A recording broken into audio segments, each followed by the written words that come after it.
When Mordekhai learned everything that had been done, he tore his clothes, put on sackcloth and ashes, and went out through the city, lamenting and crying bitterly. He stopped before entering the king's gate, since no one was allowed to go inside the king's gate wearing sackcloth. In every province reached by the king's order and decree, there was great mourning among the Jews, with fasting, weeping, and wailing, as many lay down on sackcloth and ashes. When the girls and officials attending Esther came and informed her of this, the queen became deeply distressed.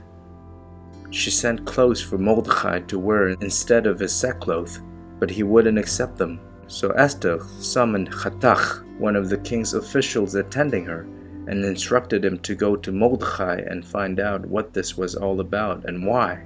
Hatakh went out to Mordekhai in the open space in front of the king's gate, and Mordekhai told him everything that had happened to him and exactly how much silver Haman had promised to put in the royal treasury for the destruction of the Jews.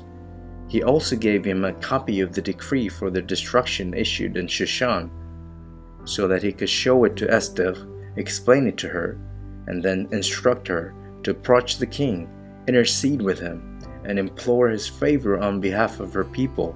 Hatakh returned and told Esther what Mordekhai had said. Then Esther spoke to Hatakh and gave him this message for Mordekhai.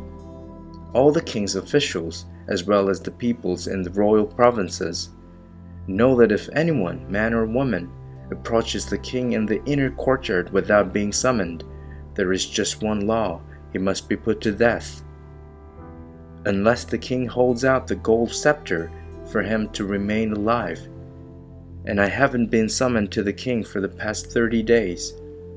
Upon being told what Esther had said, Mordekhai asked them to give Esther this answer: "Don't suppose that merely because you happen to be in the royal palace, you will escape any more than the other Jews.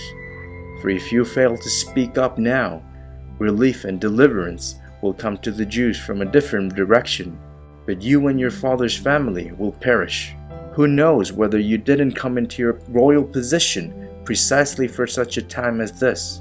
Esther had them return this answer to Mordekhai: "Go, assemble all the Jews to be found in Shushan, and have them fast for me, neither eating nor drinking for 3 days, night and day. Also I and the girls attending me will fast the same way.